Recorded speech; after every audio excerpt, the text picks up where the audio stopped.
एक बात नहीं समझ पा रहा हूँ कि पहले की सरकार के समय 1962, 1965, 1972 की भीषण लड़ाइयाँ हुई। देश पोलियो, प्लेग, हैजा, टीबी जैसी भयंकर महामारी की चपेट में आया, लेकिन सभी का मुफ्त में इलाज हुआ। मुफ्त में पूरे देश का टीकाकरण हुआ। लोगों ने उन सरकारों पर खरबों के घोटाले के आरोप लगाए। कहा गया कि काला धन विदेशों में भेजा गया।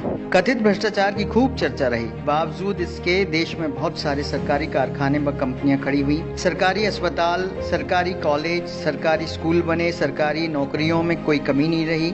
लोगों को नौकरियां दी गई। जो व्यक्ति इंटर मैट्रिक पास कर जाता था उसे घर से बुलाकर नौकरियां दी गई। तनख्वाह में कोई कमी नहीं रही। भत्ता हर वर्ष लगातार बढ़ता था। महंगाई भत्ता 131% तक दिया गया। सबसे अधिक वेतन वृद्धि छठे वेतनमान में मिली। सरकारी कर्मचारियों को पेंशन दिया जाता था। देश की जीडीपी 10% से ऊपर थी। आखिर तमाम घोटाले और भ्रष्टाचार से घिरी सरकारें यह सब कैसे कर लेती थी, जो दिव्य महापुरुष की सरकार नहीं कर पा रही है? जबकि वे विदेशों से काला धन वापस ले आए। नोटबंदी से भी देश का काला धन वापस आ गया। जीएसटी से सरकारी खजाना भर गया।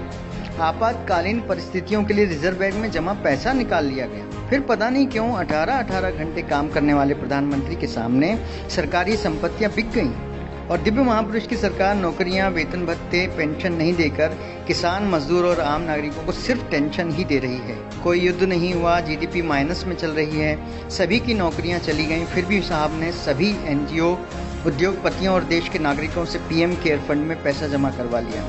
उस पैसे से क्या कार्य हुआ, किसी को नहीं पता। देश में बड़ी अजीब स्थिति बनी है।